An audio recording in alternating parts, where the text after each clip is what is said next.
what I fix first when a cleaning company hires us. So many cleaning businesses that get in touch with me believe that they've got a problem with a lack of client leads. But in actual fact, it could be a lot more fundamental than this.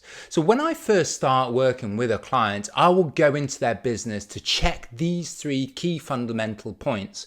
Because if they are not set up in the right way, it will mean that our marketing efforts are that less effective. So in today's video, I want to take you through what I think you need to get right to begin with before you launch your marketing strategy, and this will allow you to maximize your ROI over time. So let's dive in. So first of all, your website or your landing page conversion rates. So if we are, say, running a Google Ads campaign and we are sending that traffic to our landing page or to our website, we can have fantastic quality traffic. They might be people who are in Google looking for house cleaners near me or best cleaning companies in my area, people where there is a high percentage chance that they're in the market for what we do, and we should get a high proportion of those clicks turning into people calling us or filling out a quote form. But if we are sending that traffic to a really poor quality website or a poor quality landing page, those people aren't going to convert. They're not going to call us. They're not going to fill out a form. So the first point of call, the first thing I check when I start working with all new clients is the conversion rates of their website or their landing pages that they're planning to use. And the number that I tell people to aim for is to hit a 20% conversion rate level or higher. So that means for every 5 people that click on your landing page, you would expect to be getting 1 person calling in or 1 person filling out a quote form. And if you're at that 20% level or higher, you know that your website or your landing page is doing its job. Ultimately, it's a conversion tool. It needs to look nice, but there are certain other key fundamentals we need to make sure that are in place to hit those numbers. If you're at that 10% level or even lower, you know that you need to fix this before starting to spend money on any marketing. So some of the key things to think about, I would say firstly, to make sure that it is very simple for people to call your business. Ultimately, getting people on the phone is still the best way to close client leads, to book clients, because as I talk about on other videos on my channel, we can build rapport, we can answer questions far more easily over the phone than going back and forth in email. And with this rapport, people get comfortable, and then ultimately you want to book them there and then on the phone. So make sure that your phone number is visible, upfront and visible. We always put our phone numbers in what is called a sticky header. So at the very top of the website page, even as that person scrolls down, the number continues to appear at the top right. And secondly, we make sure that all these buttons are click to call buttons because, as we know, an increasing proportion of traffic is coming in through mobile versus desktop. And when people do a mobile search, often they'll click a phone number, and that when they initiate that click, that needs to call your office directly. So we need to make sure that these phone numbers are click to call numbers. So don't keep your phone number buried in the footer or hard for people to find, because that will definitely impact on your conversion rate. The other thing to say is that usually we have 2 primary calls to action. So the phone calls are what we try to prioritize. But as we know, people might be busy at work or unable to call, and they may prefer to fill out a quote form. So usually my recommendation is to use a simple quote form. That person can fill out their contact details, their email, their phone number, maybe the size of the property, the frequency of the cleaning that they're wanting. And then the call to action would be to request a quote. And that quote request form would get sent to your inbox, and then you would then go in and follow up with that client. Again, ideally, we want to try and call that client rather than going back and forth on email. So I would generally say 9 times out of 10 that the best option is to use a simple quote form. If we've got a quote form with lots and lots of fields, you'll find that your conversion rate comes down. So for us, we try and keep it short but sweet. client's contact details, maybe the size of the property, frequency, maybe the zip code, but certainly don't have a form that contains lots and lots of fields, because it will just be completely too much to fill out on mobile, and you'll find that your conversion rate really takes a hit. One of the other things that I often get asked about is online booking versus quote forms. So the online booking forms are very popular, and with those online booking forms, people can pick a specific time slot in the calendar and they can enter their card details and pay for the clean there and then. So there's no requirement for you as the business owner to follow up with that client. The client's essentially pre-booked themselves in. So this can definitely work. But the reason I tend to recommend going down the lead form route rather than the online booking route is purely from an overall conversion rate perspective. So to give you a couple of numbers, I would expect, with a good landing page and a quote form, you would expect to convert about 20%. So 5 people go to your website, you'd expect to get one quote form being filled out. And then out of those quotes, depending on your pricing and how good your follow-up is, but let's say you're converting, say 1 in 4 leads. So let's say 100 people go to your website, you get 20 quote forms coming through, and then if 25% of them are closing, you would expect to get 4 booked clients off the back of that. With having run things in my own cleaning business and working with other cleaning companies that use an online booking form, obviously the conversion rate of the online booking form is going to be far lower. There's a high degree of trust that people need to feel comfortable with to enter their card details, particularly with new businesses that they've not worked with before. And generally what I've found is that between 1% and 2% conversion rate is typical if you're using an online booking form. So going down a lead capture approach where you request a quote and then follow up, we'd expect to say a 4% or even higher conversion rate. So 100 people go to your site, you get 4 or 5 clients. With a direct online booking, I would expect 1 to 2. So you can see there's an almost 100% higher overall number of clients you're getting with the lead form approach. But there are definitely pros and cons, but I would say 9 times out of 10, your landing page needs to use a short quote form as opposed to an online booking form. And also we need to make sure that phone number is really upfront and visible. And we need to make sure, a prerequisite is obviously that the page looks professional, good imagery, all those types of things. So this is something that, as I said, is probably the first thing that I look at when I start working with a client. For those of you that are interested, I'll leave a link to my agency, Project 83. We work with over 50 cleaning companies across the country on their marketing. So, feel free to check out the info there. So the second thing that we then go into is the client's follow-up sequence. So a quote request comes in. How does the business owner then deal with that lead?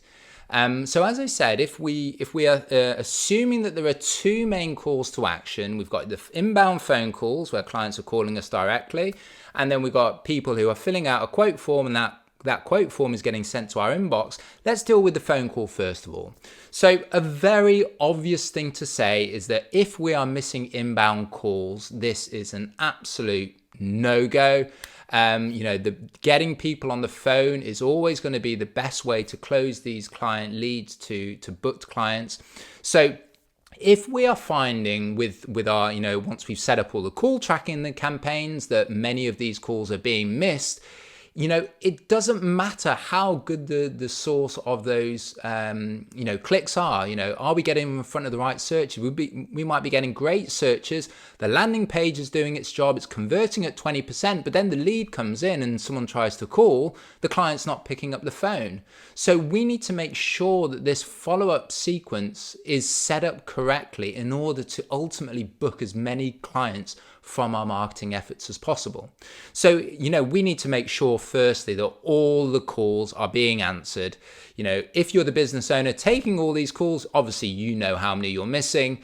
You can, if you're using a phone software like OpenPhone or RingCentral, you can see all the inbound calls, the calls that have been missed. If you're using a virtual assistant or an office manager in your business, you can also look at that percentage. And you know that, as you know, for example, if 20% of all inbound calls are being missed by your VA, then that's a real problem. Is it because they are tied up on other calls? Maybe there's so much activity in your business that they can't cope with any more calls, or maybe for whatever reason, they're not taking the calls as they should be, even though they're available. So the follow-up sequence with calls, the inbound calls, we need to track that missed call rate extremely close. And we need to fix that before we start spending any significant sums on marketing. So then the other call to action is the lead form, the quote request that comes in. So someone fills out a quote request, that gets sent to the main office inbox. And then, as I said, really the first step would be to try and call that client as quickly as possible. So first of all, speed of response is really important. If the quote request comes in and it's taking your VA 10 minutes, 20 minutes, even longer to get back to a new client, that new client, after they submit, they don't just stop there and then, they keep contacting other cleaning companies, your competitors in your area, until they speak to someone that they are happy with, and then they book service. So the longer you leave it between when they submit the quote to actually following up with them, that time allows your competition to get in ahead of you. So speed of response is so important. You need to get back to people as quickly as possible, ideally within a minute or two, certainly within 5 minutes. The longer you leave it, the steeper that curve goes. The far less likely you are to actually be able to contact that client. So speed of response is important. As I said, call these new leads rather than messaging them. If you call them and they don't pick up, then you need to leave a voicemail. You need to send them a text message, send them an email. And generally what I always advise is that message should ask them when would be a good time to speak to them. Is there a good time to give you a call? Leave your phone number in that message as well, because as I said, we want to get these people on the phone. We don't want to go back and forth on email. It's very easy for emails and messages to get missed. And it doesn't allow us the ability to tell the cleaning company why our business is so much better than all the competition in their area. So follow up, repeat it, follow up by different channels. And then the next point to say is that, we need to follow up repeatedly. If we make that outbound call and it's 11 a.m. and then we've still not heard back from that client when we're closing at 5 p.m., I would say call again at 5 p.m. And if you still don't get through, then try the next day. And I would say you want to be following up for at least a few days before effectively giving up on that lead. And even then, if you don't hear by day 3, put that client on a monthly email newsletter. You'll be amazed how many people, a few months down the line come back to you and say, sorry, I got tied up with work or some family matter, let's go in and book service. So make sure you follow up repeatedly as well. And, if you're following up every day for a few days, you don't want to repeat the same message. It shouldn't be, when can I speak to you? When's a good time? Days 2 and 3 and 4, use different ways to follow up with that client without repeating the same message. So, for example, the second day you might say, okay, this is just to send you a link to all our fantastic Google reviews. Maybe the day after that, you're sending them frequently asked questions. Day after that, you might send them a coupon code. You get the idea. What we are doing is we are following up with our client, which doesn't seem to be repeating ourselves, but it's saying that we're here and available to speak when we are.